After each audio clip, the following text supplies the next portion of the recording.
Jordan Hale had built 12 successful restaurants, but he hadn't visited his first diner in 15 years. So when he walked in wearing a gray hoodie and baseball cap, ordering the cheapest thing on the menu, just toast, nobody recognized the owner sitting at table 9. Then he heard it, a whisper from behind the counter, casual and cruel, about how customers like him weren't worth real service. In that moment, Jordan realized something had gone terribly wrong in the place he'd built on dignity and respect. What the staff didn't know was that their whispered judgment had just sealed their fate. And the exhausted young waitress they were tormenting, she was about to become the center of a transformation none of them saw coming. Just before we get back to it, I'd love to know where you're watching from today, and if you're enjoying these stories, make sure you're subscribed. Jordan Hale sat in his dusty pickup truck across the street from a place he hadn't visited in almost 15 years. The engine ticked as it cooled, filling the silence with a rhythm that matched his accelerating heartbeat. At 42 years old, he built an empire of upscale restaurants across 3 states, each one bearing his signature attention to detail and commitment to excellence. But this place, this humble diner with its faded red awning and flickering neon sign, was where it all began. He adjusted the plain gray hoodie he'd deliberately chosen that morning, tugging the baseball cap lower over his eyes. The jeans were old, worn at the knees, paired with scuffed work boots he'd found in his garage. Nobody would recognize him like this. That was exactly the point. Jordan didn't want to be the CEO today. He didn't want the rehearsed smiles, the nervous energy, the careful words people used around someone with power. He wanted to feel his diner the way his customers felt it, to see what really happened when nobody thought the boss was watching. The morning sun cast long shadows across the cracked parking lot as Jordan finally stepped out of the truck. He pocketed his keys and crossed the street with measured steps, each one bringing back memories he'd buried under years of business meetings and expansion plans. This was his first location, the one he'd scraped together with student loans, family savings, and more sleepless nights than he could count. He'd poured his soul into these walls, built it on principles of fairness and dignity for every person who walked through the door, whether they were serving food or eating it. The bell above the entrance jingled as he pushed through, a sound so familiar it made his chest tighten. The interior hit him like a photograph come to life. Checkered black and white floors, still gleaming despite their age. Red vinyl booths lined the windows, their surfaces cracked but clean. Chrome stools stood at attention along the counter, catching the morning light. Everything looked almost exactly as he remembered it, frozen in time like a museum exhibit of his younger dreams. But something felt wrong. Jordan couldn't pinpoint it immediately, but the atmosphere carried a weight that hadn't existed in his memory. The handful of customers sat hunched over their meals, eating quietly, quickly, as if they wanted to finish and leave. Nobody laughed. Nobody lingered over coffee with easy conversation. The staff moved through their routines with mechanical precision, but their shoulders were tight, their smiles forced. It was like watching people go through the motions of a play they'd rehearsed too many times. He chose a booth near the window and slid onto the vinyl seat. The material squeaked under his weight, and he positioned himself so he could see both the counter and most of the dining room. Old habits from his early days managing this very floor, when he'd learned to read a room's energy by watching how people moved through it. A young black woman approached his table, and Jordan's observant eye immediately caught the details that others might miss. She was 26, maybe 27, with her hair pulled back in a neat bun that looked both professional and exhausted. Her uniform was clean, but faded in a way that spoke of too many washes, the fabric thin at the elbows. But it was her face that stopped him. Despite the smile she wore, sweat beaded along her forehead, even though the diner's air conditioning hummed steadily overhead. Her hands trembled slightly as she carried water glasses on a small tray, the ice cubes rattling softly. "Good morning," she said, and her voice carried a softness that reminded Jordan of someone trying very hard to be pleasant despite being worn down to the bone. "My name's Maya. I'll be taking care of you today. Can I start you off with some coffee?" "Water's fine," Jordan replied, keeping his voice neutral and friendly. "Thank you, Maya." She set the glass down carefully, produced a laminated menu from under her arm and placed it in front of him. "Take your time looking that over. I'll be right back to take your order." As Maya turned toward the counter, Jordan heard it. A voice, low and sharp, cutting through the ambient noise of clattering dishes and sizzling griddles. A white man in a cook's uniform stood behind the counter, his arms crossed, speaking to another server with deliberate loudness that suggested he wanted to be overheard. "Table 9 ain't worth wasting good service on," the cook said, his eyes flicking toward Jordan's booth. "Grab the cheap toast and keep moving." "Table 9. Jordan's booth." The words landed like ice water down his spine. He kept his expression carefully neutral, but every muscle in his body tensed. The cook, whose name tag read Rick, smirked as he said it, and the other server, a white woman in her 30s, giggled nervously before hurrying away with an order. Maya's back stiffened. Jordan saw it clearly, the way her shoulders went rigid for just a moment before she forced them to relax. She'd heard it too, but she didn't turn around, didn't acknowledge it, just kept walking with her head high and that tired smile still plastered on her face. She returned a moment later with his water refilled, though he hadn't asked for it. "Have you decided what you'd like?" Her voice remained soft, but Jordan heard something underneath it now. Fear, or maybe resignation. The sound of someone who'd learned that fighting back cost more than staying silent. Jordan made a deliberate choice. He ordered the simplest, cheapest item on the entire menu. "Just toast," he said, watching her reaction carefully. "Butter on the side." Relief flickered across Maya's face so quickly he almost missed it. "White or wheat?" "Wheat's fine." She wrote it down and hurried back toward the counter. Jordan watched as she clipped the order to the circular wheel above the cooking line. Rick glanced at it, then looked directly at Jordan's booth. His eye roll was theatrical, meant to be seen. He turned to another cook and said, loud enough that half the diner could hear, "These kind always want cheap food and still leave nothing. These kind." Jordan's jaw clenched so hard his teeth ached. He wrapped his hands around the water glass to keep them steady, to keep from standing up and confronting the situation right then and there. But he couldn't. Not yet. He needed to see more, to understand the full scope of what was happening in his diner. Around him, other employees reacted in small, telling ways.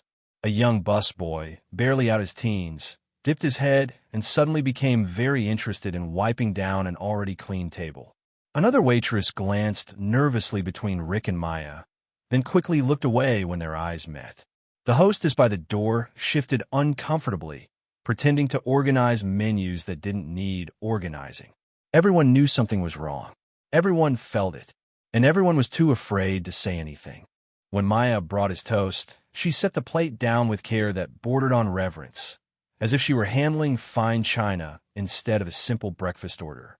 "I'm sorry for the wait," she said, though Jordan had checked his watch and knew it had been less than 5 minutes. He looked up at her, really looked at her, and spoke quietly. "You don't need to apologize for him." Maya's eyes widened. For a second, genuine fear flashed across her face. She glanced quickly over her shoulder toward the counter, then back at Jordan. When she spoke, her voice dropped to barely more than a whisper. "Please don't say anything. Please. Not today." Before Jordan could respond, a presence loomed over their booth. A middle-aged white man in a manager's polo shirt appeared, his expression stern and unwelcoming. His name tag identified him as Greg Tully, floor manager. Greg didn't greet Jordan, didn't ask if everything was satisfactory. Instead, he focused entirely on Maya, his voice sharp and carrying. "Pick up the pace, or your section is gone again." Again, that single word told Jordan volumes. Maya's face flushed. "Yes, sir, Mr. Tully." Greg walked away without another word, leaving Maya standing by Jordan's table with her notepad clutched in trembling hands. She didn't meet Jordan's eyes as she asked if he needed anything else. He told her no, thank you, and she disappeared quickly, moving to another table where an elderly couple sat waiting.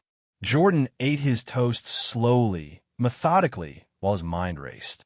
Something serious was happening here, something that went beyond one rude cook or one harsh manager.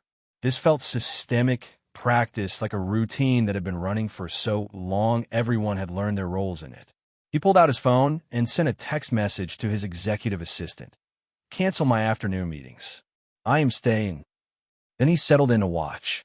For the next hour, Jordan became a student of his own diner. He ordered coffee, then a refill, then another. He asked for water. He requested extra napkins. Each small interaction gave him a chance to observe, to catalog, to understand. Maya never stopped moving.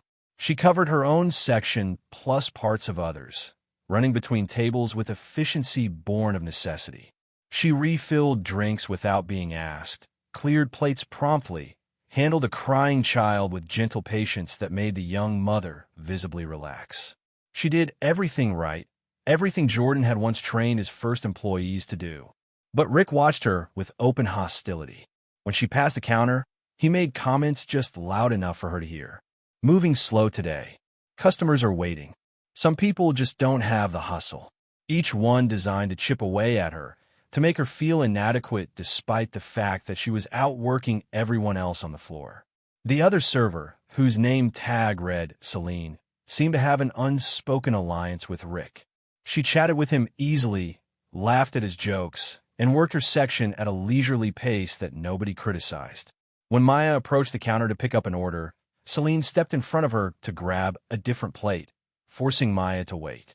A small thing, barely noticeable, but Jordan noticed. Then Jordan saw something that made his blood simmer. Each server brought their tips to a single glass jar near the register. He watched Maya place a handful of bills inside, the result of an hour's work across multiple tables. But minutes later, Rick reached over and emptied the entire jar, pouring the cash into a locked steel drawer behind the counter. When he redistributed the money, Maya received only a few small bills while Celine walked away with a noticeably thicker stack. Jordan's fingers tightened around his coffee mug. Tip pooling wasn't illegal, but what he just witnessed looked more like tip theft. His attention sharpened when he saw Greg pull Maya into the hallway that led to the restrooms. Jordan couldn't hear them from his booth, but he didn't need to. Greg's body language was aggressive, leaning in close, pointing his finger. Maya kept her head down, nodding, her shoulders curling inward like she was trying to make herself smaller. When she returned to the floor, her eyes were red. An elderly black man at the counter, someone who looked like a regular based on how the hostess had greeted him, caught Jordan's eye. The man leaned over slightly and spoke in a low voice. That girl works harder than all of them combined. They don't like her, so they make sure she don't shine. How long has this been going on? Jordan asked quietly. The old man, whose name Jordan would later learn was Mr. Carter, shook his head sadly. Months, maybe longer. Used to be a good place. Something changed when the new management came in. Jordan filed that information away, another piece of a puzzle he was rapidly assembling. Near the hostess stand, two employees spoke in hushed tones, unaware that Jordan sat close enough to hear. One of them, a young woman who'd been seating customers, whispered to another server, Greg takes hours off her time card. Says she's too slow and doesn't earn the full shift. Wage theft. In his diner. In the place he'd built on principles of fairness. Jordan's hand moved slowly toward his phone. He opened his text messages and typed carefully. Need immediate access to payroll records, schedules, and time card for store one. Last 12 months. Confidential. The response came quickly. On it. Should have everything by tonight.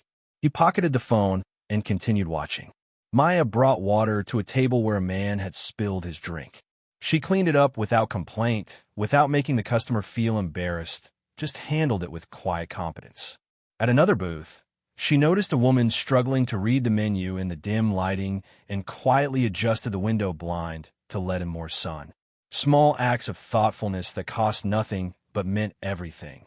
This was the kind of employee Jordan had always dreamed of hiring. The kind who understood that hospitality wasn't just about delivering food. It was about making people feel seen, valued, cared for. And they were crushing her. Jordan decided to run a test. He caught Rick's attention and politely asked for some extra jam packets. Rick looked at him like he'd requested the moon. I'm not your servant, he muttered, loud enough for Jordan to hear, but quiet enough to maintain deniability. 10 minutes later, a white woman at the counter asked Rick for the same thing. Of course, sweetheart, Rick said warmly, his whole demeanor transforming. He produced the jam immediately, added a smile, and told her to let him know if she needed anything else. Jordan memorized that interaction, added it to the growing list. Late in the lunch rush, Greg pulled Maya aside again. This time Jordan was close enough to hear every word. "You're making the place look bad," Greg hissed. "Smile more. Act like you want to be here." Maya, who'd been smiling all morning despite everything, just nodded. "Yes, sir." Jordan watched her walk away, watched her paste that smile back on, watched her greet the next customer with warmth that should have been genuine, but now felt like survival. He was about to stand up, about to blow his cover, and end this nightmare immediately when he heard it again. The whisper that had started everything. Rick leaned toward Celine behind the counter, speaking in that carrying stage whisper designed to be overheard. If he can't afford more than toast, he should eat somewhere else. People like him drag the place down. People like him. Jordan stood slowly, deliberately. The movement caught Maya's attention from across the room. She looked at him with an expression he couldn't quite read. Concern, maybe, or fear that he was about to cause a scene that would somehow get blamed on her. He walked to her station and spoke quietly, so only she could hear. "Do you like working here?" Maya froze. Her eyes darted to the counter, to Greg's office, back to Jordan. When she finally answered, her voice trembled. "I love serving people. I wish things were fair." Something in her voice, some combination of hope and exhaustion and barely restrained pain, made Jordan's decision for him. He reached into his wallet and pulled out a business card. Not his fancy corporate one, just a plain white card with a phone number written in pen. "If you ever need anything," he said, pressing it into her hand, "call that number." Maya looked confused, but took the card, slipping it into her apron pocket. Jordan returned to his booth and pulled out his phone one more time. He opened his recording app and aimed it discreetly at the counter, capturing the next 20 minutes of interactions. Greg pocketing tips, Rick's commentary, Celine's preferential treatment. Every piece of evidence he'd need to dismantle this corruption from the inside. As he finally prepared to leave, Jordan caught Maya's eye one more time. She approached his table to clear his dishes, and he spoke softly. "Maybe fairness is closer than you think." She looked at him strangely, like she wanted to believe him but couldn't quite let herself hope. Jordan left a $20 bill under his coffee mug, far more than his toast cost, and walked out of the diner. But he didn't drive away. Instead, he sat in his truck, opened his laptop, and began drafting a very long email to his corporate HR director, his legal team, and his operations manager. The subject line read, "Immediate investigation required, Store 1." He attached the video recordings, the photos he'd taken of the tip jar situation, and a detailed timeline of every incident he'd witnessed. Then he added a single line at the bottom. "I'll be returning tomorrow, in person, to handle this myself." Jordan closed the laptop and stared at the diner through his windshield. 15 years ago, he'd stood in that same building and made a promise to himself that any business bearing his name would treat people with dignity. He'd broken that promise by trusting the wrong people to uphold it. Tomorrow, he'd start fixing that mistake. But tonight, he had evidence to review, policies to examine, and a plan to build. Because Maya Coleman deserved better. Every employee in that diner deserved better.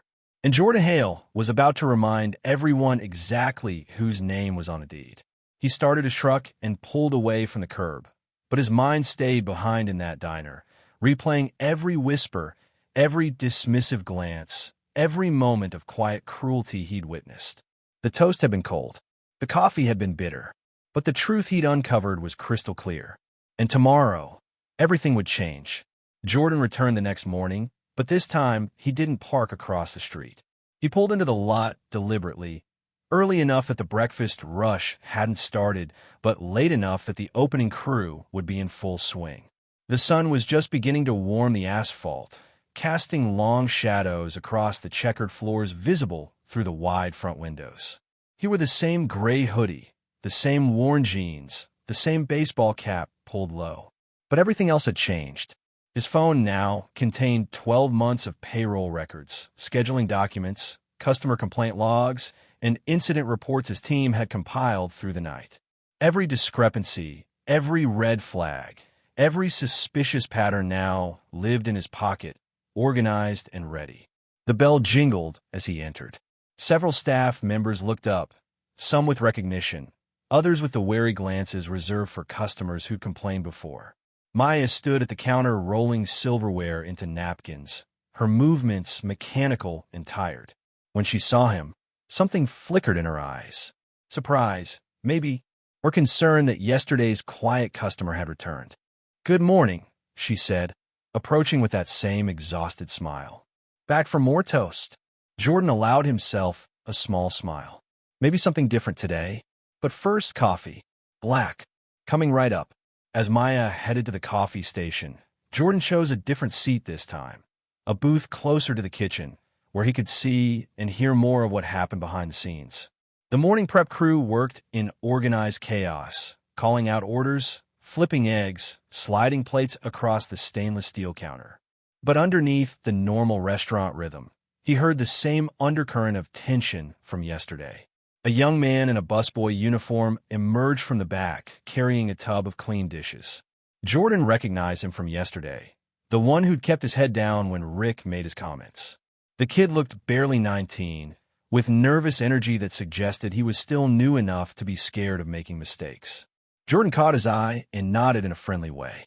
The busboy hesitated, then nodded back before hurrying to put away plates. Maya returned with his coffee, setting it down carefully. "Do you know what you like to eat? Or do you need a few minutes?" "Actually," Jordan said quietly, "I wanted to ask you something. How long have you worked here?" Maya blinked, surprised by the personal question. "About 14 months. Why? Just curious. You're good at what you do. Really good." A genuine smile broke through her tired expression, brief but real. "Thank you. That means a lot." She paused, glancing toward the kitchen. "Most days I wonder if anyone notices." "They notice," Jordan said. "Trust me." Before Maya could respond, Greg emerged from the back office, scanning the dining room with the territorial awareness of someone constantly looking for problems to correct. His eyes landed on Maya, standing at Jordan's table, and his expression hardened. "Maya, the busser needs help with Section 2. "I'll be right there," Maya replied. "Now, please." Maya's jaw tightened almost imperceptibly, but she nodded and hurried away. Greg watched her go, then disappeared back into his office without acknowledging Jordan's presence at all. Jordan sipped his coffee and waited. Patience was a skill he'd learned in his early days, when building a business meant watching, listening, and understanding before acting. He needed more than yesterday's observations. He needed conversations, confirmations, details that would give him the complete picture. 20 minutes later, the young busboy passed near Jordan's booth. Jordan spoke casually, not looking directly at him. "Hey, can I ask you something?" The kid stopped, nervous. Sure. What's your name?" "Luis." "Luis M. Jordan." He extended his hand. After a moment's hesitation, Luis shook it. "You've been working here long?" "About 8 months." Luis glanced toward the kitchen, clearly uncomfortable with prolonged conversation during his shift. "It's okay," Jordan said quietly. "I'm not going to get you in trouble. I just noticed something yesterday and wondered if you could help me understand." Luis shifted his weight. "What kind of something?" "The waitress who's been helping me, Maya. She seems to work harder than everyone else, but she also seems to get treated differently. Am I wrong about that?" Luis's eyes widened slightly. He looked around to make sure no one was listening, then leaned in a bit. "You're not wrong. They take her best tables away and give them to Celine. They say it's customer preference, but that's not true. Maya gets better tips because she's better at the job, so they make sure she gets fewer opportunities." "Who's they?" "Greg, Rick, sometimes Celine. It's like they decided Maya shouldn't succeed, so they make up reasons to hold her back." Jordan's expression remained neutral, but inside, anger coiled tighter. "Does corporate know?" Luis laughed bitterly. "Greg is corporate, as far as we're concerned. He writes all the reports, controls all the communication. If you complain, it goes to him, and then suddenly your schedule gets worse or your hours get cut." "What about Maya specifically? What else happens to her?" Luis hesitated, wrestling with whether to say more. Finally, he spoke quietly. "Her schedule is impossible. Greg changes her shifts constantly, sometimes with only a day's notice. She can't get a second job because she never knows when she'll be working. Meanwhile, Celine and the others get the same shifts every week, the good ones where tips are highest. Why does Maya quit? She needs the money. Her grandmother has medical bills. Maya works doubles every weekend, picks up every shift she can, and still barely makes enough. She told me once that she can't afford to quit until she finds something else, but she's too exhausted to even look. Jordan nodded slowly, processing. Thank you for telling me, Luis. I appreciate your honesty. Luis straightened, looking worried. You're not going to say I told you anything, right? I need this job. I'm trying to save for college. Your name won't come up, Jordan assured him. I promise. Luis nodded and hurried away, leaving Jordan alone with his coffee and his growing file of evidence. Throughout the morning, Jordan continued his observation. He watched as Maya handled a difficult customer with grace, a man complaining that his eggs were overcooked even though they looked perfect. She apologized, took the plate back, and returned with a fresh order and a smile. The customer, mollified, left her a decent tip. But Jordan also watched as Rick deliberately slowed down Maya's orders while rushing through Celine's. When Maya called out, "Order up for table 6, Rick made her wait 5 extra minutes while he finished 3 other tickets that came in after hers. Maya stood at the counter, her foot tapping anxiously, knowing her customers were wondering why their food took so long. Greg appeared and immediately blamed her. Why is table 6 complaining about wait time? The order just came up, Maya said quietly. Then you should have put it in faster. Jordan's hands clenched under the table. He'd seen enough of Greg's management style to recognize it. Arbitrary criticism designed to undermine rather than improve. The kind of leadership that destroyed morale and drove good employees away. During a brief lull, Jordan noticed Maya rubbing her right wrist, wincing slightly. When she caught him watching, she quickly lowered her hand and smiled as if nothing was wrong. Everything okay? Jordan asked when she came to refill his coffee. Oh, fine. Just a little sore. Happens when you're on your feet all day. How many hours did you work this week? Maya paused, calculating. 52, I think. Maybe 54. I lose track. That's a lot. It's necessary, she said simply, and the resignation in her voice spoke volumes. After she walked away, Jordan opened his phone and pulled up the payroll records his assistant had sent. He scrolled through Maya's time cards and his jaw tightened. According to the system, Maya had worked 40 hours this week, 12 fewer than she'd just claimed. Someone was editing her time. He took a screenshot and added it to his evidence folder. Near the lunch rush, Jordan moved his observation closer to the kitchen. He stood near the counter, pretending to look at the dessert case, but really watching the prep line. That's when he saw Rick pull 3 packages from behind the fresh stock, ground beef with expiration dates from 2 weeks ago. Rick unwrapped them quickly, mixed the expired meat with fresh and formed burger patties. Jordan's stomach turned. Health code violations. Food safety risks. And for what? To save a few dollars? He moved casually toward the kitchen entrance, as if looking for the restroom, his phone camera recording discreetly. He captured Rick tossing an invoice into the trash, then watched as the cook pocketed cash for what looked like a vendor payment. Inventory theft. Added to the list. When Jordan returned to his seat, a couple 2 booths over was complaining loudly. Their sandwiches had arrived cold, the bread soggy. Greg appeared immediately and, without even checking with the kitchen, pointed at Maya. This is your section. Why wasn't the food hot? I brought it out as soon as it came up, Maya said, her voice strained. Then you need to communicate better with the kitchen. The couple looked uncomfortable now, realizing their complaint was being used to humiliate the waitress. The man spoke up. It's not her fault. The food was cold when we got it. Greg ignored him. Maya, comp their meal and do better next time. Maya nodded, her cheeks flushed with embarrassment, and hurried away. Jordan watched the interaction with clinical detachment, filing away every detail, every inflection, every power play. He texted his assistant. Pull the last 12 months of customer feedback for this location. Need exact numbers. The response came quickly. On it. As the lunch rush peaked, Jordan witnessed the tip jar ritual again. Maya placed a substantial amount of cash inside. He'd watched her receive at least $60 in tips over the past 2 hours. But when Rick emptied the jar, he counted out only $15 and handed it to Maya. Celine received $30. The rest disappeared into that locked drawer.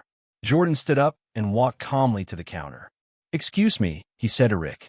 "I'm curious about something. How does the tip pool work here?" Rick barely looked at him. "It's distributed fairly based on performance." "And who determines performance?" "Management." "I see." Jordan glanced at the locked drawer. "And that's where the tips are kept." Rick's expression shifted to annoyance. "Is there a problem?" "Just asking questions." Greg materialized from the office, moving quickly to intercept what he clearly saw as a potential complaint. "Sir, is there something I can help you with?" Jordan turned to face him fully. "I'm trying to understand your tip distribution policy. It seems like some servers get more than others, even when they handle similar amounts of business." "We run a performance-based system," Greg said smoothly. "Our top performers earn top compensation." "And how do you measure performance?" "Customer satisfaction, efficiency, attitude." Greg's smile was practiced but cold. "If you have concerns about your service, I'm happy to address them." "My service has been excellent," Jordan said, letting the compliment hang in the air. "Especially from Maya. She's been outstanding." Greg's smile tightened. "I'll pass along the feedback." "Please do." Jordan returned to his booth, knowing he'd just painted a target on Maya's back, but unable to stay silent. He'd seen enough. More than enough. But he needed one more piece, something so egregious that no one could deny the corruption. He got an hour later. A customer left Maya a $20 bill, placing it on the table with a smile and a thank you for excellent service. Maya picked it up gratefully, her whole face brightening. But before she could tuck it in her apron, Greg swooped in. "House policy," he said, plucking the bill from her fingers. "Tips go in the pool." Maya's shoulders slumped, but she nodded. "Yes, sir." Jordan watched as Greg walked behind the counter, and instead of putting the 20 in the tip jar, he slipped it directly into his own pocket. That was it. The final piece. Jordan pulled out his phone and sent a message. "Execute phase 2. I need the regional director here tomorrow morning, first thing. Don't tell them why. Just say it's urgent." He stood up, left another generous tip under his mug, and walked out of the diner. But this time, he didn't sit in his truck contemplating next moves. He drove directly to a hotel 3 blocks away, checked into a room, and spent the next 6 hours on phone calls and video conferences. His legal team reviewed the evidence. His HR director gasped audibly at the tip theft footage. His operations manager wanted to fire everyone immediately. "No," Jordan said firmly. "We do this right. We document everything. We follow procedure, and we make sure it's airtight. I want Greg and Rick gone, but I want them gone in a way that protects everyone else." By evening, the plan was set. Tomorrow morning, Jordan would return, but not as the quiet customer in the hoodie. Tomorrow, he'd walk in as the owner, and everything would change. He'd barely slept that night, his mind replaying every moment of the past 2 days. Every whisper, every dismissive comment, every time Maya's shoulders sagged under the weight of unfair treatment. He thought about Luis, scared to speak up because he needed the job for college. He thought about the other employees who'd learned to keep their heads down and survive rather than thrive. This wasn't just about fixing management problems.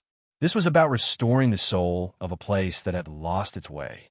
The next morning, Jordan arrived at 7. He wore a tailored charcoal suit, a crisp white shirt, and polished shoes.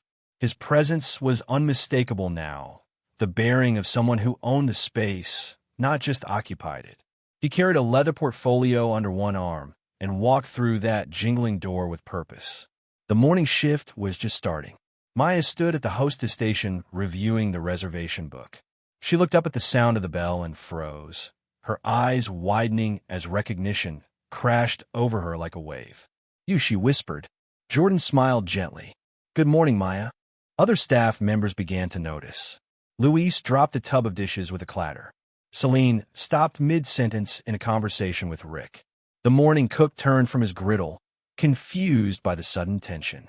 Rick emerged from the kitchen, saw Jordan, and his face went from confusion to recognition to pale dread in the space of 3 seconds. Greg's office door opened. He stepped out, already speaking. "What's all the commotion about?" He stopped dead when he saw Jordan. The diner went absolutely silent. Jordan walked slowly to the center of the floor, his movements deliberate and calm. "Good morning, everyone. For those who don't know me, my name is Jordan Hale. I own this diner and 12 other locations across 3 states." He paused, letting that sink in. "I've spent the past 2 days here as a customer, observing how you run my restaurant." Greg found his voice, though it came out strained. "Mr. Hale, we didn't know you were coming. If you'd given us notice." "That was the point," Jordan said quietly. "I wanted to see what really happens here. And what I saw was deeply disturbing." Rick tried to back toward the kitchen. Jordan's gaze locked onto him. "Rick, stay where you are." The cook froze. Jordan turned to Maya, who looked like she might faint. "Maya, I need you to do something for me. I need you to take your break. Right now. Go sit in the back room and wait. I promise you, everything is about to change." "I don't understand," she whispered. "You will. Please, go." Maya hesitated, then walked on shaky legs toward the break room. Jordan watched her go, making sure she was out of earshot before he continued. He turned back to Greg and Rick. "Both of you, my office. Now, this is highly irregular," Greg started. "If you have concerns, we should schedule a formal review." "Now," Jordan repeated, his voice dropping to a tone that made it clear this wasn't a request. The 2 men exchanged glances, then followed Jordan toward the office. Every employee in the diner watched them go, the tension so thick it was almost visible. Jordan held the door open, waited for both men to enter, then stepped inside and closed it behind him with a soft click that sounded like a gavel falling. Inside the small office, Greg immediately tried to seize control. "Mr. Hale, I can explain anything that might have seemed." "Sit down." Greg and Rick sat. Jordan remained standing, his presence filling the cramped space. "I'm going to tell you what I observed," Jordan said, his voice eerily calm. "And you're going to listen. You're not going to interrupt, you're not going to make excuses, and you're not going to lie. Because I have evidence for everything I'm about to say." He placed his phone on the desk and pressed play. Greg's voice filled the office. "I'll dock her hours. Slow workers don't get full pay." Then Rick's whisper, "Table 9 ain't worth real service." Both men went pale. Jordan let the recordings play for another minute. A greatest hits compilation of corruption and cruelty. When it ended, he opened his portfolio and pulled out printed documents. "This is Maya Coleman's official time card for last week," he said, sliding it across the desk. "According to your reports, she worked 40 hours. But I have her actual clock-in and clock-out times from a biometric system, which can't be edited. She worked 54 hours. Someone manually adjusted her time card to reduce her pay." Greg opened his mouth. Jordan held up a hand. "I also have security footage of you, Greg, taking tips directly from a jar and putting them in your pocket instead of the pool. 3 separate instances. I have footage of Rick using expired ingredients and tossing invoices that should have been submitted. I have testimony from multiple employees about scheduling manipulation, preferential treatment, and hostile work environment complaints that were never forwarded to corporate." He pulled out another stack of papers. "I have 12 months of payroll records showing consistent discrepancies. I have customer feedback surveys that were never properly processed. And I have enough evidence of wage theft, food safety violations, and workplace discrimination to make both of your lives very, very difficult." Rick's hands were shaking. Greg's jaw worked soundlessly. Jordan leaned forward, his voice dropping to barely above a whisper. "I built this diner from nothing. Every table, every booth, every inch of this place represents years of my life when I worked 80-hour weeks and slept on a cot in the back. I built it on a promise that anyone who walked through that door, employee or customer, will be treated with dignity and respect. You turn it into a place where good people are afraid to speak up and bad behavior is rewarded." "Mr. Hale, if you just let me explain," Greg tried. "There's nothing to explain. I saw it with my own eyes. I heard it with my own ears. And now I'm going to fix it." Jordan pulled out 2 envelopes from his portfolio and placed them on the desk. "These are termination letters. Effective immediately. You're done here. Both of you." Greg's face flushed red. "You can't just fire me without cause." I'll sue for wrongful termination. Jordan smiled without humor. Please do. I welcome the discovery process. We'll subpoena every time card, every schedule, every tip jar transaction. We'll interview every employee under oath. We'll examine every decision you've made for the past 2 years. Go ahead and sue me, Greg. I promise you'll regret it. Rick found his voice, panicked now. I was just following orders. Greg told me to. Don't, Greg snapped. No, please continue, Jordan said to Rick. Tell me what Greg told you to do. Rick looked between them, trapped. Finally, he slumped in his chair. He said to give Maya the worst shifts and the worst tables. He said customers like pretty white waitresses better, so we should favor Celine. He said if we made Maya's job hard enough, she'd quit on her own and we wouldn't have to deal with her. Jordan turned to Greg. Is that true? Greg's silence was answer enough. That's what I thought. Jordan collected the termination letters and pushed them forward. You can leave quietly, or I can call the police and file formal complaints for theft and fraud. Your choice. Greg's hand slammed on the desk. This is ridiculous. You're making a huge mistake. If you fire me, you'll have no one to run this place. Jordan smiled. I'd rather run it myself than let you represent my name. He walked to the door and opened it. The entire staff stood in the dining room, pretending to work, but clearly listening. Jordan raised his voice slightly. Greg and Rick are no longer employed here. If they refuse to leave, I'll call security. Greg stood slowly, his face a mask of rage and humiliation. This isn't over. Yes, Jordan said quietly. It is. Greg and Rick walked through the diner in silence, every eye following them. When they reached the door, Rick turned back once, looking like he wanted to say something. But Jordan's expression stopped him cold.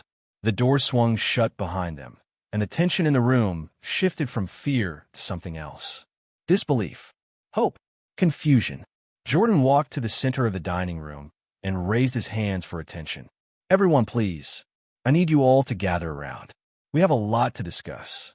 The staff slowly formed a semicircle. Maya emerged from the break room, her eyes red and her hands clutched in front of her. She stood at the edge of the group, uncertain and afraid. Jordan gestured for her to come closer. Maya, front and center, please. She shook her head slightly, but Luis gently nudged her forward. She took a few hesitant steps until she stood near Jordan, looking like she wanted to disappear. Jordan turned to address everyone. I owe all of you an apology. This diner operates under my name, which means everything that happens here is ultimately my responsibility. I trusted the wrong people to maintain the standards this place was built on. And because of that, some of you have suffered. That ends today. He could see the wheels turning in their heads. Fear, hope, uncertainty about whether this was real or just more empty promises from management. I spent 2 days watching how this place runs, Jordan continued. I saw good people working hard under terrible conditions. I saw talent being wasted and kindness being punished. I saw everything that's wrong with poor leadership, and I promise you, it's going to change. Celine spoke up, her voice small. Are we all going to be fired? No, Jordan said firmly. But we're going to have some honest conversations. I need to know what's really been happening here. I need to understand how deep these problems go. And I need you to trust that when you speak up, there won't be retaliation. He pulled out his phone. I'm calling my regional director. She'll be here within the hour to conduct interviews with anyone who wants to share their experience. Everything you say will be confidential. Your jobs are not at risk for telling the truth. Maya's voice came out barely above a whisper.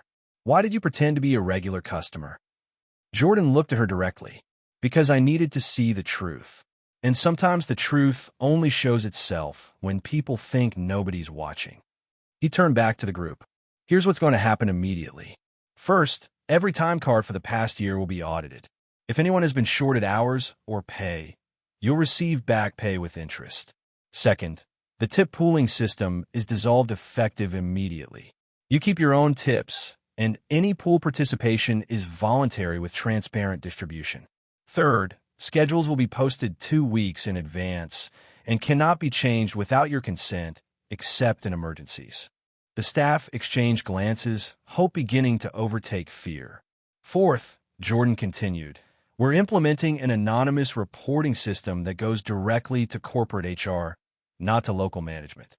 And fifth, everyone in this room is going to participate in comprehensive anti-discrimination and workplace conduct training, including me. Luis raised his hand tentatively. What about Maya? Jordan smiled. What about Maya? She's the best worker here. She should, I don't know, she should get something. Jordan turned to Maya, who looked mortified. You're right. She should. He faced Maya fully. You've been treated unfairly, discriminated against, and had your wages stolen. You would have every right to walk out this door and never come back. But I'm asking you to consider staying. Not as a server, as something more. Maya's eyes widened. I don't understand. I'm going to be spending the next few weeks here personally overseeing the transition. I need someone who understands this place, who knows the customers, who has the respect of the staff. I need someone with integrity and work ethic. I need a leader. He paused. Would you consider training as the new floor manager? The diner went completely silent. Maya stared at him like he'd spoken a foreign language. Me? She finally whispered. A manager? Yes, but I'm just a waitress. Jordan shook his head. You're a leader who's been serving tables. There's a difference. I watch you handle difficult customers, support your coworkers, and maintain grace under pressure that would break most people. Those are the qualities I need running this place. Tears spilled down Maya's cheeks. I don't know if I can. I do, Jordan said quietly, and I'll be here to help you learn everything you need to know. She covered her face with her hands, overwhelmed. The other employees began to applaud, first tentatively, then with genuine enthusiasm. Even Celine was clapping, tears in her own eyes. When the applause died down, Jordan addressed them again. This is going to be a process.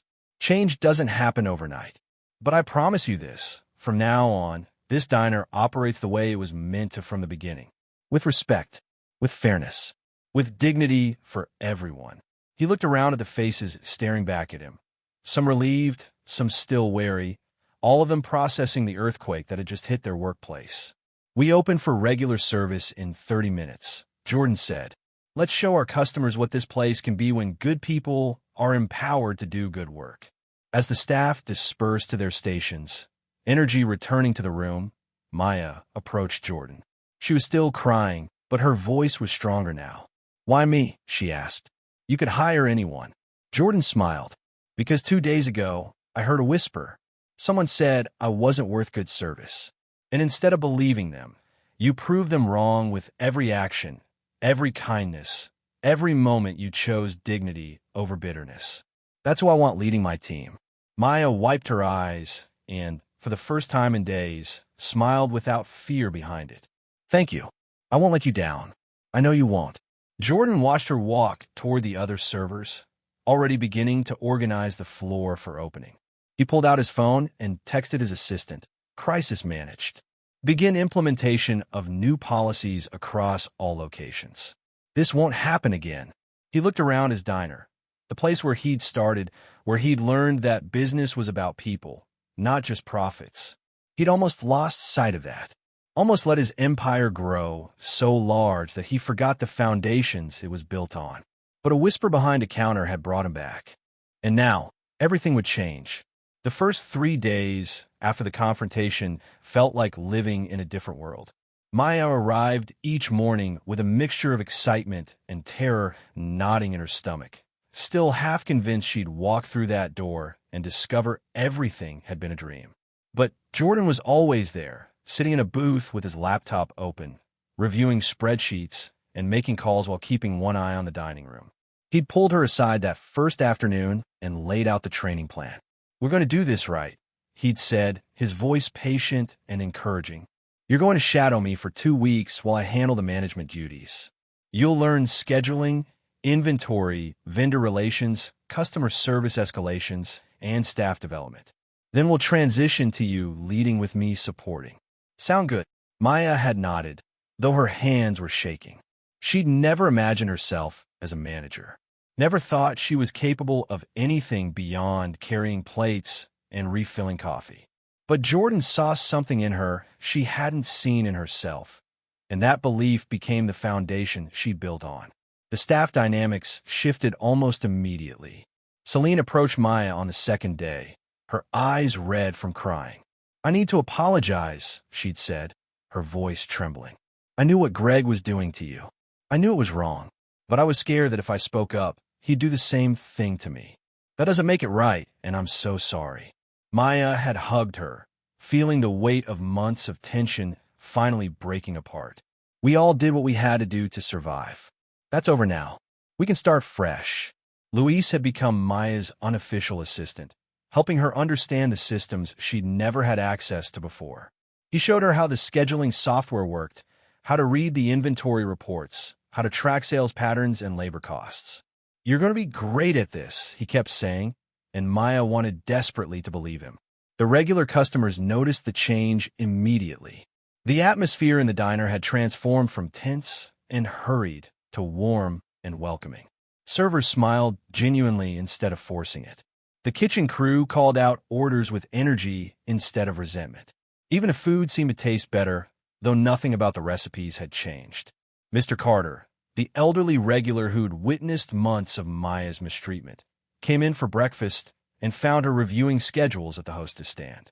He'd squeeze her hand and said, "About time someone recognized what you're worth, young lady."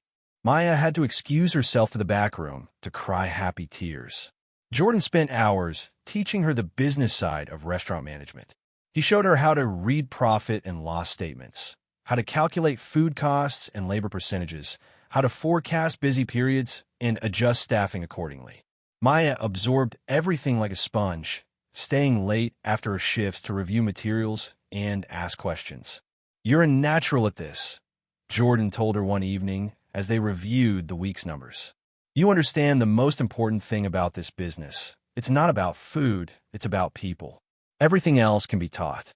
But not everyone was happy about the changes. On the fourth morning, Maya arrived to find the front windows covered in spray paint.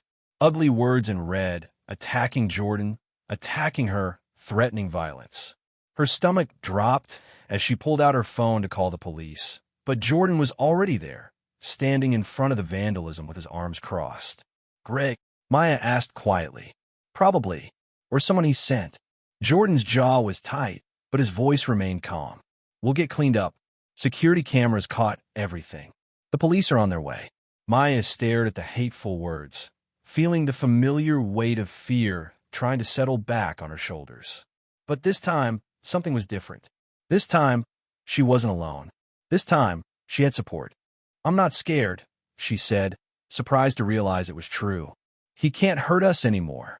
Jordan smiled. "No, he can't. And this just makes the restraining order case stronger." They spent the morning pressure washing the windows while police filed a report. Customers who arrived during the cleanup offered help, brought coffee, expressed outrage on their behalf. The community was rallying around them, protecting the diner that had finally become what it was meant to be. But Greg wasn't finished. 2 days later, a health inspector arrived unannounced. Maya's heart raced as she greeted him, knowing this had to be Greg's doing. But Jordan had anticipated this. He'd already hired a food safety consultant to audit their entire operation, had replaced every questionable piece of equipment, had implemented new protocols that exceeded code requirements. The inspector walked through every inch of the kitchen, checked every temperature, examined every storage area. When he finished, he actually looked disappointed. "Everything's in perfect order," he admitted, signing off on a flawless report. "Best I've seen in months, actually." Jordan thanked him politely, and as the inspector left, he turned to Maya with a grin. "Never give your enemies ammunition. We're going to run this place so well that nobody can find anything to criticize." The next challenge came that weekend during the lunch rush. The diner was packed, every table full, and the kitchen was pushing out orders as fast as possible. Maya was coordinating the floor, moving between sections to make sure everyone had what they needed when the espresso machine exploded. Not literally, but close. Steam hissed from a broken valve, water sprayed across the counter, and the machine made a grinding sound that suggested imminent death. Without espresso drinks, they'd lose half their beverage sales and disappoint dozens of customers. Maya's first instinct was panic, but Jordan's training kicked in. She called the repair company, explained the emergency, negotiated a 2-hour response time instead of the standard 4. Then she addressed the customers waiting for coffee drinks. "Folks, our espresso machine just died on us," she announced, her voice carrying across the dining room. "We've got regular coffee, tea, and cold drinks available. For everyone who is waiting on specialty coffee, your meal today is 50% off, and when our machine is fixed, come back for a free drink on us." The customers, charmed by her honesty and the generous offer, actually applauded. Crisis handled. Jordan watched the whole thing from his booth, pride evident on his face. When Maya caught his eye, he gave her a subtle thumbs up. She was becoming the leader he knew she could be. But the biggest test came on day 7, when Rick tried to sabotage the walk-in freezer. Luis had been taking out trash around 11 at night when he spotted a figure near the back door. His instincts screamed danger, so instead of confronting whoever it was, he pulled out his phone and started recording. The video showed Rick clearly, using a screwdriver to damage the freezer's temperature control system. Thousands of dollars in food would spoil overnight, leaving the diner unable to operate the next day. Luis called Jordan immediately. Within 20 minutes, Jordan was there with building security. They caught Rick red-handed, the broken thermostat in his hand, surrounded by evidence of deliberate vandalism. Rick tried to run. He made it maybe 10 feet before security tackled him in the parking lot.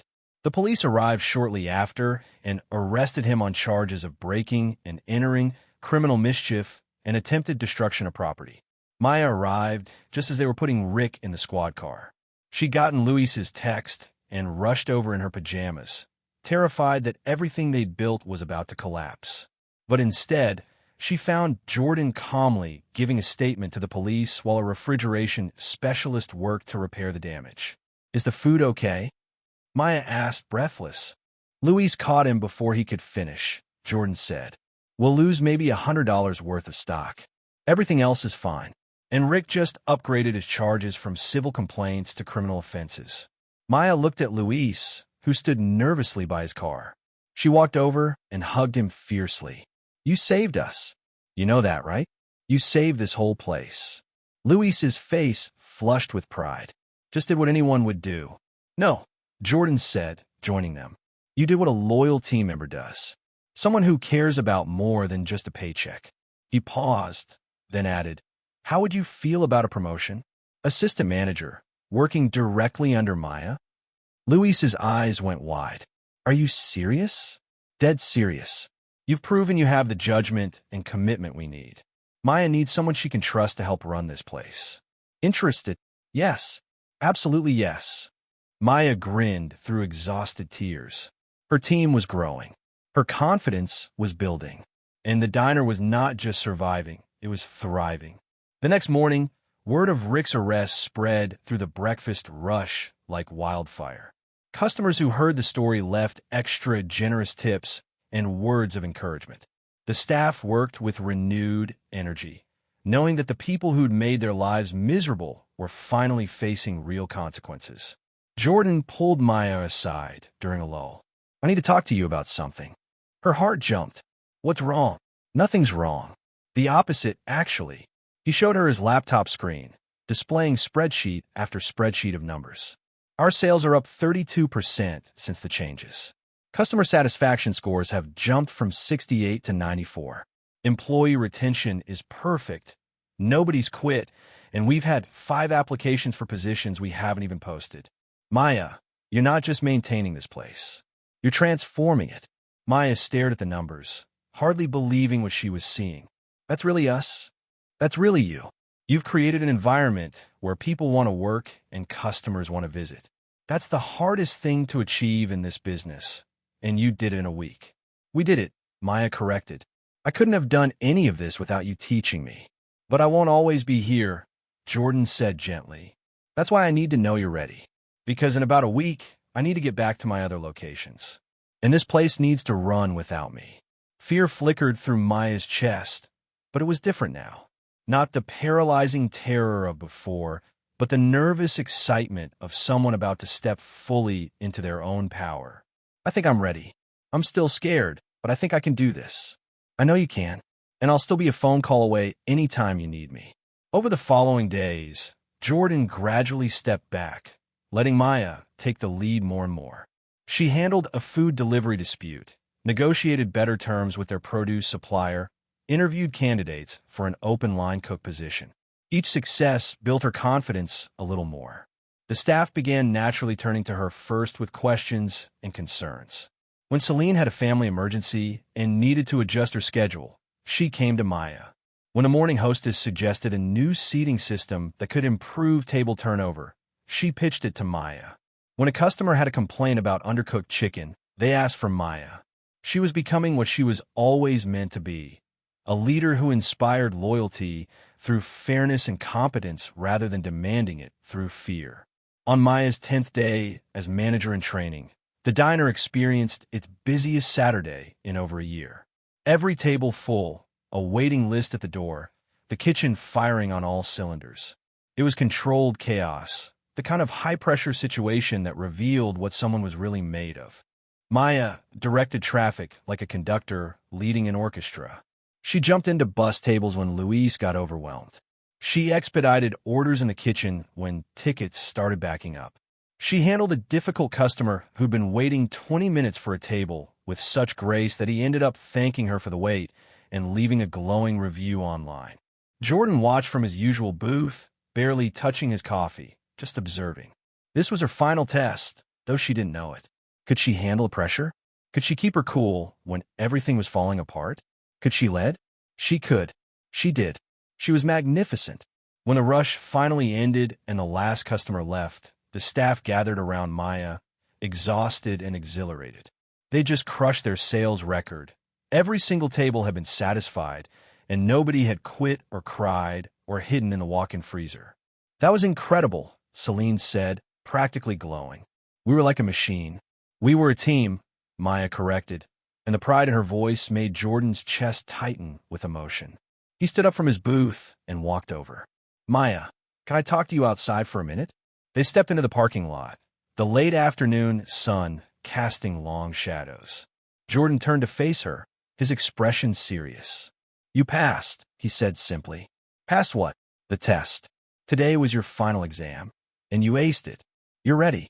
Maya's eyes widened. You mean? I mean starting Monday. You're officially the floor manager of this location. Full salary, benefits, profit sharing, and complete authority over daily operations. This is your diner now. Tears spilled down her cheeks before she could stop them. Jordan, I don't know what to say. Say you'll keep making this place better. Say you'll treat every employee with the respect and dignity you deserved but never got. Say you'll build the kind of team you always wanted to be part of. I promise. All of that. I promise. Jordan pulled an envelope from his jacket pocket. This is your official offer letter and contract. Take the weekend to read through it. Have a lawyer look at it if you want. We'll make it official on Monday.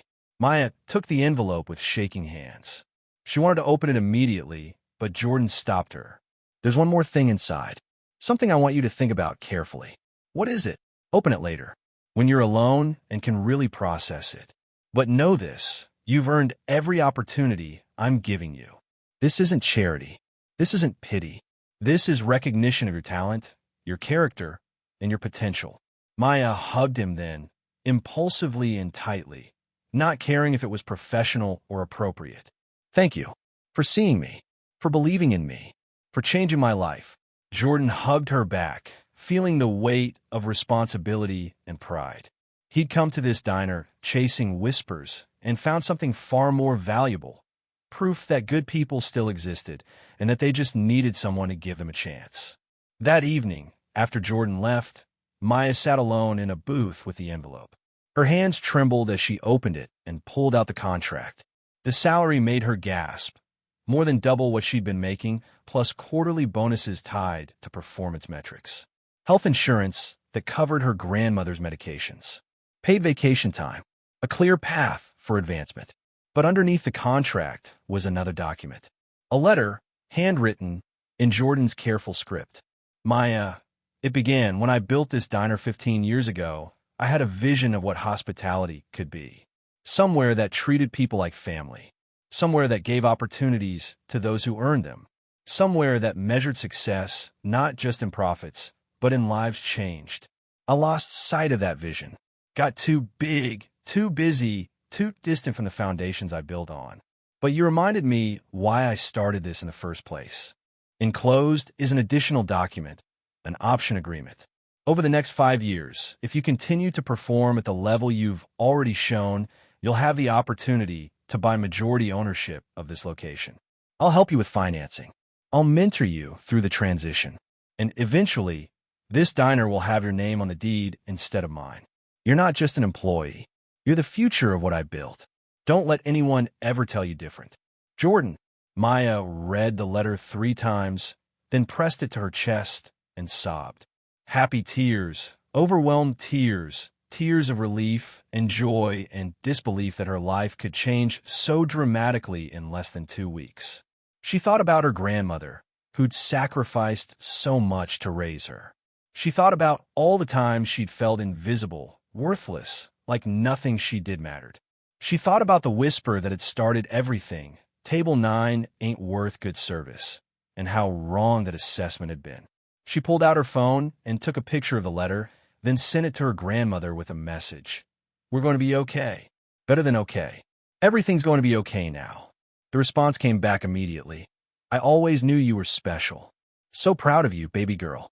Maya stayed in that booth for another hour, planning and dreaming and imagining a future she'd never dared hope for. She thought about the employees she'd lead, the customers she'd serve, the legacy she'd build. She thought about Luis getting to finish college without drowning in debt. She thought about Celine having a supportive boss instead of a hostile one. She thought about all the future Mayas who might walk through that door and find opportunity instead of oppression. When she finally locked up and walked to her car, the diner's neon sign glowed behind her like a beacon. This place had broken her down and built her back up. It had tested her, hurt her, and ultimately transformed her into someone stronger than she'd ever imagined. Monday morning arrived with brilliant sunshine and nervous energy crackling through Maya's entire body. She wore a new outfit, professional slacks, and a blazer she'd bought specially for the occasion. When she arrived at the diner, Jordan was already there, along with a few people she didn't recognize. Maya, these are the regional trainers who'll be working with our entire management team on the new protocols. They'll be here for the next week to make sure everything's documented and standardized.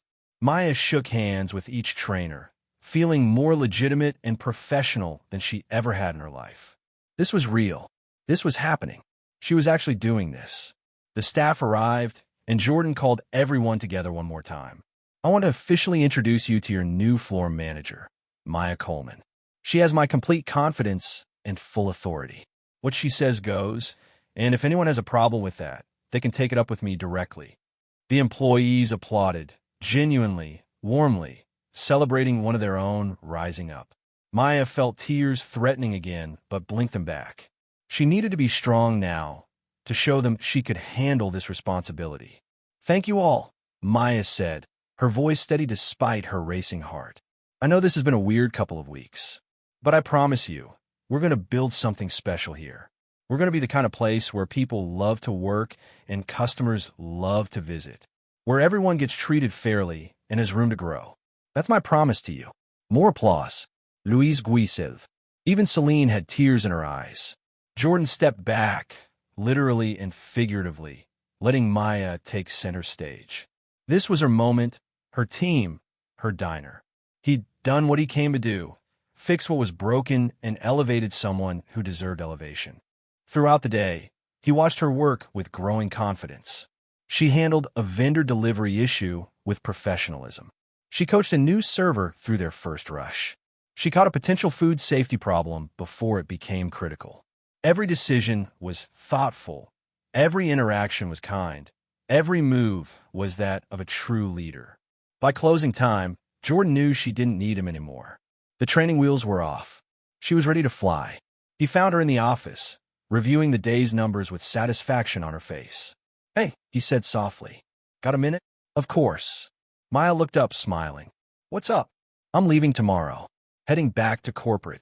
You've got this, and I need to make sure my other locations are running properly. Maya's smile faltered for just a moment. You're leaving? I have to. but I'll call you every day this week. I'll visit every Friday for the next month. And my phone is always on if you need anything. I'm going to miss having you here. You won't miss me for long. You're going to be too busy being amazing." They hugged, this time a longer embrace of mutual respect and gratitude. When they pulled apart, Jordan noticed the envelope sitting on the desk. The option agreement. "You read everything?" he asked. "About 100 times. And Maya smiled, and it was the most confident expression Jordan had ever seen on her face. "And I'm going to earn it. Every bit of it. I'm going to make this diner something special. Something that matters." "It already is," Jordan said quietly. "Because of you." The next morning, Jordan packed up his laptop and the few personal items he'd kept in the office. Maya walked him to his car, the early light casting a golden glow over the parking lot. "This is weird," Maya admitted, "saying goodbye to someone who changed my entire life." "Not goodbye. See you later." Jordan opened his car door, then paused. "Maya, I need you to understand something. What happened here, what you accomplished, it wasn't just about fixing a broken diner. You proved that giving people a real chance, treating them with dignity, believing in their potential, that's what creates success. Not fear, not manipulation, not grinding people down until they break. I'll remember that. Make sure you do. Because someday, you'll have the opportunity to change someone else's life the way I changed yours. Don't waste it." Maya nodded, emotion thick in her throat. "I won't. I promise." Jordan climbed into his car, started the engine, and rolled down the window. "One more thing. That whisper I heard that first day. Table 9 ain't worth good service. Remember that whenever you doubt yourself, you proved every single person wrong who ever underestimated you. Don't ever forget what you're capable of." He drove away slowly, watching Maya in his rearview mirror. She stood in the parking lot, her hand raised in farewell, looking every inch the capable leader she'd become. As Jordan merged onto the highway, heading toward his next challenge, his phone buzzed with a text from Maya. "Thank you for clearing the path. I'll make you proud." He smiled and typed back, "You already have." The diner behind him glowed in the morning sun, no longer a place of whispers and fear, but a beacon of what was possible when good people were given real chances. Maya would face new challenges, make mistakes, learn and grow. But Jordan had no doubt she'd succeed, because she'd already survived the worst. Everything else would be easy in comparison. And somewhere, in some future morning meeting, Maya would tell the story of a customer who ordered toast and changed everything. She'd inspire her own employees to look deeper, to treat people better, to never judge someone's worth by the price of their breakfast order. The legacy would continue, spreading outward in ripples Jordan might never see, but would always feel proud of creating. That whisper behind the counter had started everything. But Maya's voice, confident, kind, and full of possibility, would be what carried it forward. 3 months had passed since Jordan drove away from the diner, and Maya barely recognized the person she'd been before. She arrived each morning with purpose instead of dread, walked through those doors with her head high instead of braced for criticism. The transformation wasn't just hers. It had spread through every corner of the building, touching every person who worked there. The diner hummed with energy that felt almost tangible. Servers moved with efficiency born of confidence rather than fear. The kitchen crew called out orders with pride in their work. Even the customers seemed to linger longer, savoring not just their meals, but the atmosphere that made them feel genuinely welcome.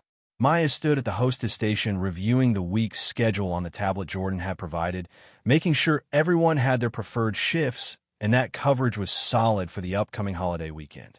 This was her favorite part of management, creating schedules that worked for her team instead of against them. Luis approached with a clipboard, his assistant manager badge gleaming on his uniform. "Morning, boss. Inventory came in early, and I already checked everything against the invoices. We're short 3 cases of tomatoes, so I called the supplier, and they're sending the rest this afternoon." Maya smiled at his thoroughness. "Perfect. Did you approve the time-off requests I forwarded you?" "All set.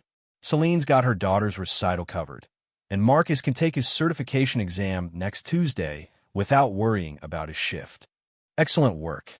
Maya made a note on her tablet. How are you feeling about running the floor solo this Saturday? I need to meet with the accountant about the quarterly reports. Luis's eyes widened slightly, but excitement quickly replaced nervousness. I can handle it. We've got a strong team. You do, and you're ready for this. Maya squeezed his shoulder. Trust yourself the way I trust you. As Luis headed back to prep work, Maya felt a surge of pride. Watching him grow from a scared busboy into a confident leader reminded her of her own journey. This was what good management looked like, creating opportunities for others to rise. The morning rush started smoothly. Tables filled with regulars and new faces alike, drawn by word-of-mouth recommendations and glowing online reviews. Mr. Carter took his usual spot at the counter, greeting Maya with his customary warmth. "Place gets better every time I come in," he said, accepting his coffee from Celine. "You've done something special here, young lady." "We all did it together," Maya replied, but the compliment still made her glow inside. Business had indeed exploded. Revenue was up 58% from the previous year. Employee turnover had dropped to zero. Nobody wanted to leave. They'd received recognition from the local Chamber of Commerce and been featured in a regional food magazine.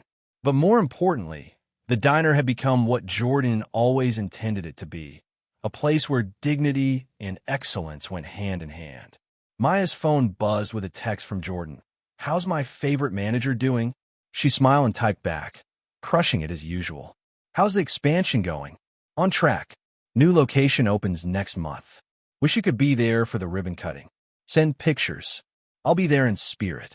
Their weekly calls had gradually spaced out to texts and occasional video chats, but Maya never felt abandoned. Jordan had given her the tools and the confidence to succeed, and she was proving every day that his faith had been well placed. The lunch rush brought a new challenge. A party of 12 walked in without a reservation, and the dining room was already near capacity. The old Maya would have panicked. The new Maya saw it as an opportunity. "Luis, can you push tables 7 and 8 together? Celine, grab Emily to help with drinks. I'll take their orders personally and make sure the kitchen knows it's a priority ticket." Maya moved through the solution with practiced ease, and within 15 minutes, the large party was seated, served, and grateful for the accommodation. One of the guests, a woman in her 50s wearing a business suit, asked to speak with the manager before leaving.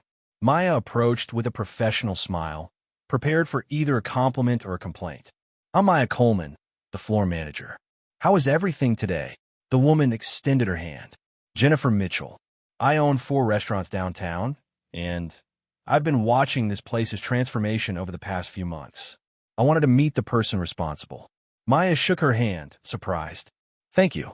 It's been a team effort. Don't be modest. I know talent when I see it." Jennifer handed Maya a business card. "I'm always looking for exceptional managers. If you ever want to discuss opportunities, give me a call." Maya took the card politely, though she had no intention of leaving. "I appreciate the offer, but I'm exactly where I want to be." Jennifer smiled knowingly. "That's what makes you valuable. Keep doing what you're doing." As Jennifer left, Maya tucked the card into her pocket and felt a strange sense of validation. People were noticing. Her work was recognized beyond just this diner. She'd become the kind of professional others wanted to recruit. That evening, as Maya locked up, her phone rang. Jordan's name flashed on the screen. "Hey," she answered. "Everything okay?" "More than okay. I need to talk to you about something important. Can you come to corporate headquarters this weekend? I'll fly you out, put you up in a nice hotel. There's something I want to show you." Maya's heart raced. "Is something wrong with the diner?" "Nothing's wrong. The opposite. Just trust me on this. Can you make it Saturday? I'll have Louise cover." "What's this about?" "You'll see. Book a flight and send me the receipt. I'll reimburse everything. And Maya, dress nice. This is important."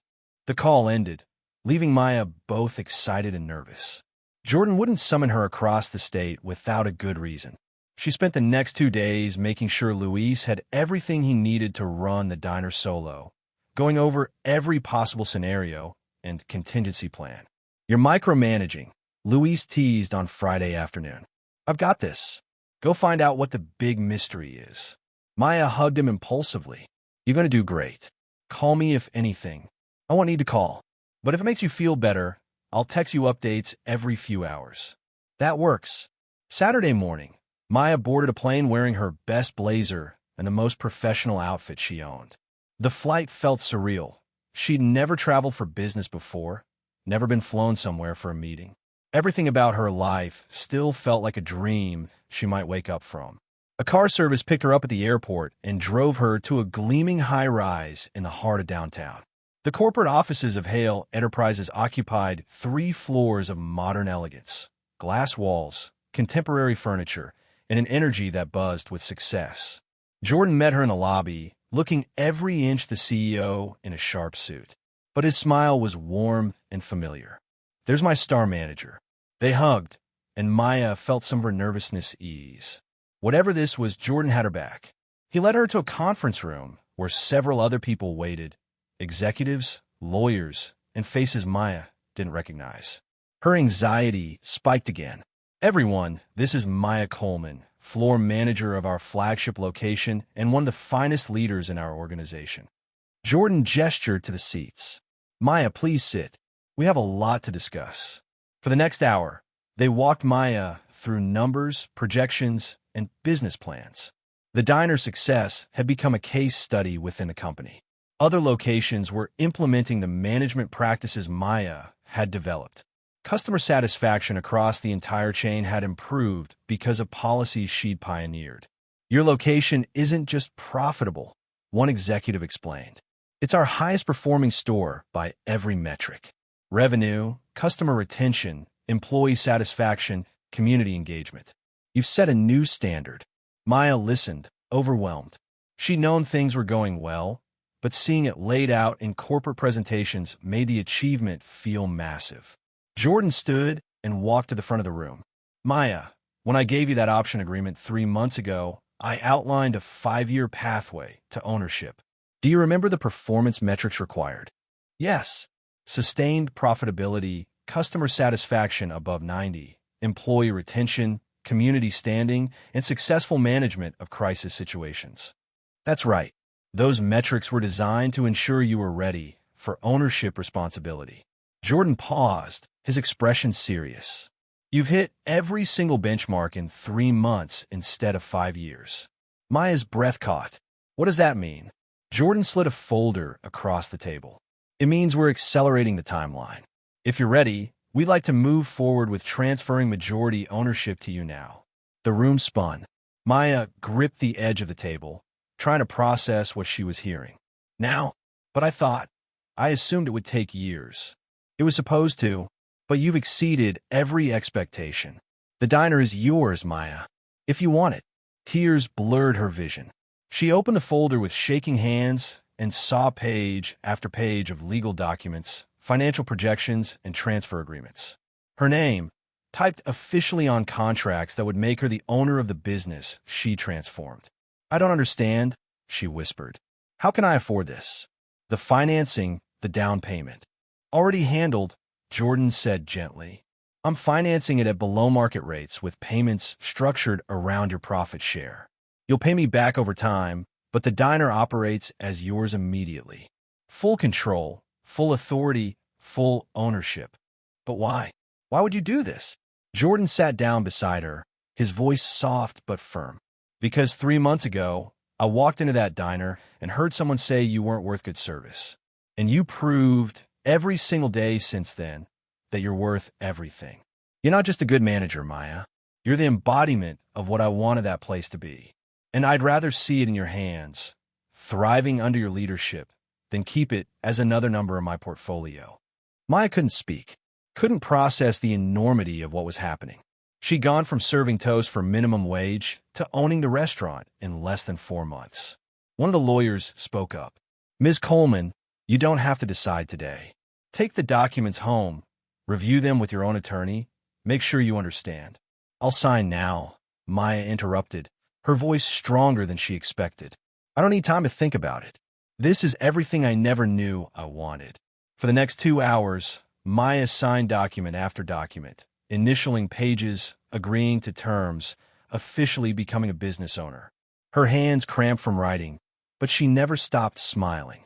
When the last signature was complete, the room erupted in applause. Jordan pulled out champagne, and they toasted to new beginnings.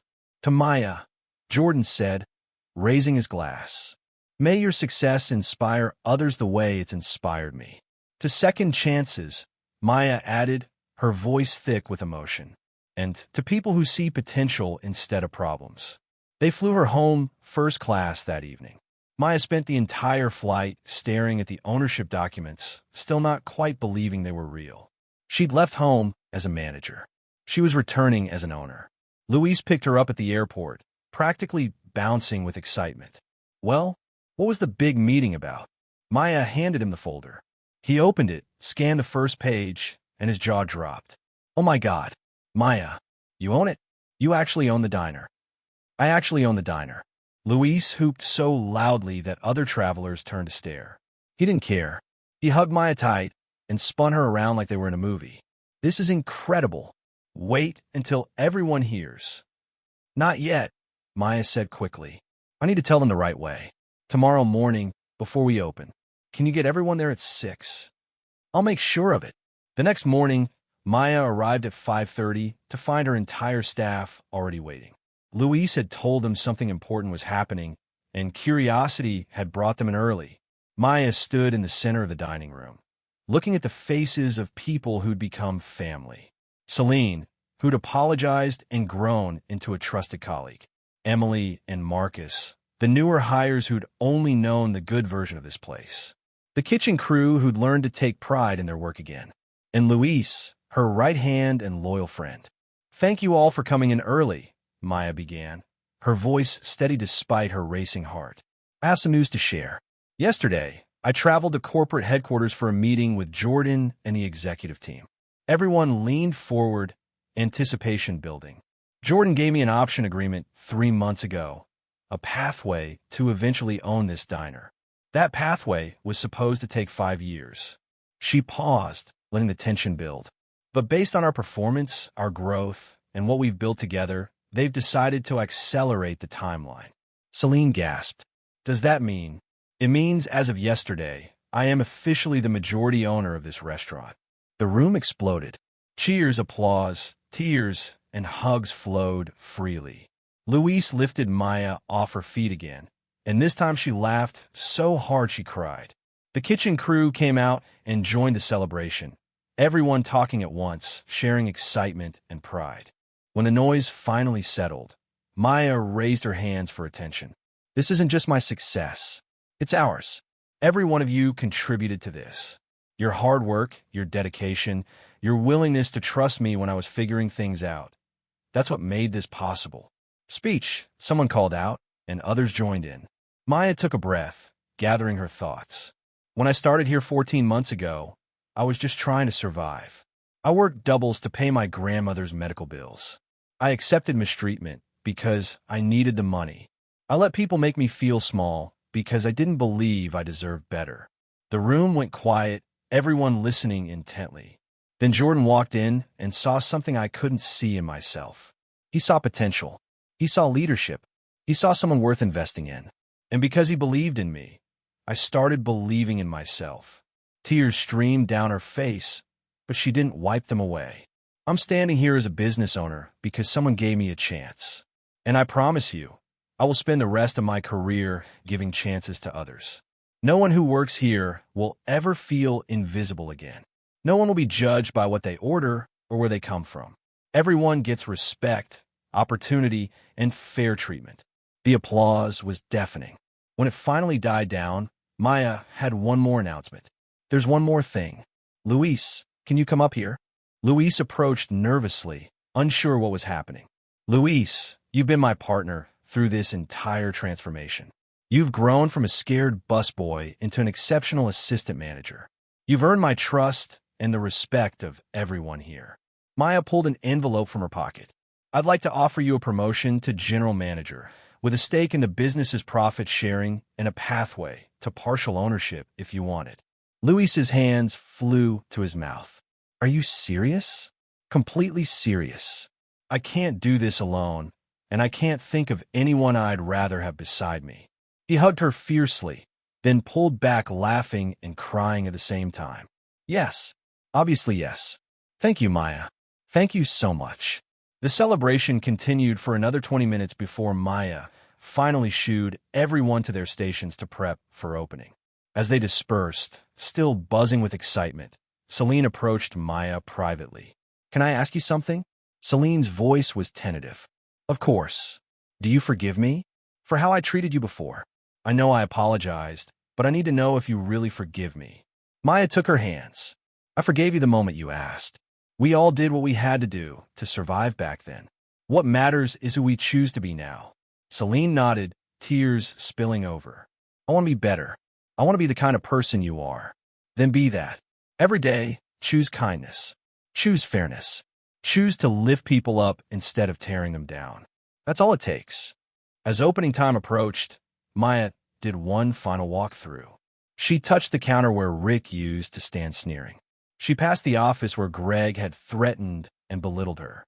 She stood in the spot where Jordan had first sat, disguised as a customer, watching everything fall apart so he could build it back better.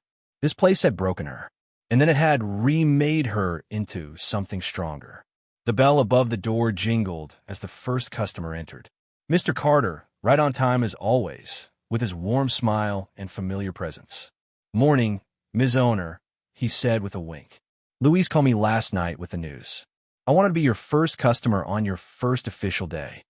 Maya's eyes welled up again. You've been coming here since before I started. Thank you for always being kind to me, even when others weren't. You deserve kindness. You always did. He settled onto his stool. And I'm proud to say I knew you when. Going to be telling everyone that the owner of this fine establishment served me coffee back when she was just starting out. I'll always remember where I came from, Maya promised. The day unfolded with beautiful normalcy. Orders came and went. Customers enjoyed their meals. The staff worked like the well-oiled machine they'd become. But everything felt different to Maya now. She wasn't just managing someone else's business anymore. She was building her own legacy. Late that afternoon, a black sedan pulled into the parking lot. Maya watched through the window as Jordan stepped out, wearing jeans and a casual shirt instead of his usual suit. He walked in, and the bell's jingle made several staff members turn and smile in recognition. Boss man's here, Louise called out good-naturedly. Former boss man, Jordan corrected with a grin. I'm just a visitor now. He found Maya at the hostess stand and pulled her into a hug. Congratulations, owner. How does it feel? Terrifying. Amazing. Surreal. All of it at once. That's exactly right. Jordan glanced around the diner, taking in the bustling lunch crowd and happy staff. This place looks even better than when I left. We've made some changes. Want to see? For the next hour, Maya walked Jordan through everything they'd implemented. New menu items developed with input from the kitchen crew. A loyalty program that customers loved. A partnership with a local food bank to donate and use ingredients. Staff training programs that Louise had helped design. Every innovation made Jordan's smile grow wider. You're not just running this place, he said finally. You're revolutionizing it. I made the right choice. They sat in a booth, coffee between them, talking like old friends rather than former employer and employee. Can I tell you something? Maya said quietly. Sometimes I still can't believe this is real. I wake up thinking I'm going to come in and find Greg and Rick behind the counter, and everything will have been a dream. It's not a dream. You earned every bit of this. But what if I mess up? What if I make a bad decision and everything falls apart? Jordan leaned forward. Then you'll learn from it and make a better decision next time. That's what leadership is, not being perfect, but being willing to grow. You've already proven you can do that. I'm scared, Maya admitted. Not of failing, but of letting down everyone who believed in me. That fear will make you a great owner, because you'll always care more about your people than your profits. That's the secret to real success. They talked until the dinner shift began, and finally Jordan stood to leave. At the door, he turned back one more time. Maya, do you remember what I told you the day I left? You said that someday I'd have the chance to change someone else's life the way you changed mine. That's right. Promise me you'll do that. Promise me you'll look for the people everyone else overlooks. Give chances to those who need them. Build something bigger than just a successful business. I promise, Maya said solemnly. I'll pay it forward. Every single day. Jordan nodded, satisfied. Then he walked out to his car and drove away, leaving Maya standing in the doorway of her diner, watching the evening sun paint the sky in shades of gold. 6 months later, the diner's reputation had spread far beyond the local community. Food critics praised the quality and consistency. Business journals wrote articles about Maya's leadership philosophy. Other restaurant owners came to study her management techniques. But Maya's proudest moment came on a quiet Tuesday morning when a young woman walked in looking nervous and hopeful. She approached Maya at the counter with a folded resume in her trembling hands. "I saw you're hiring," the woman said softly. She was maybe 23, with tired eyes and worn clothes. "I know I don't have much experience, but I'm a hard worker. I just need someone to give me a chance." Maya saw herself in that young woman, saw the desperation, the determination, the potential everyone else might overlook. She smiled warmly and extended her hand. "I'm Maya, the owner. What's your name?" "Sarah." "Well, Sarah, why don't you sit down and tell me about yourself? I believe in giving chances to people who want to work hard." As Sarah's face lit up with hope, Maya felt the full circle of her journey complete itself. She'd been that desperate applicant once. She'd been overlooked, underestimated, judged before anyone knew her story. Now she was the one with the power to change lives. And she would, every single day, for as long as she owned this diner, because a whisper behind a counter had changed everything for her. And she'd never forget where she came from, or who she'd be without someone believing she was worth more than the price of her breakfast order. The diner's neon sign glowed in the window, warm and welcoming. Inside, staff worked with pride and customers felt like family. The checkered floors still gleamed. The red vinyl booths still held generations of stories. But the atmosphere had transformed completely. This wasn't just a place to eat anymore. It was a place where dignity lived, where second chances thrived, where whispers of doubt got drowned out by the roar of opportunity. Maya Coleman's Diner.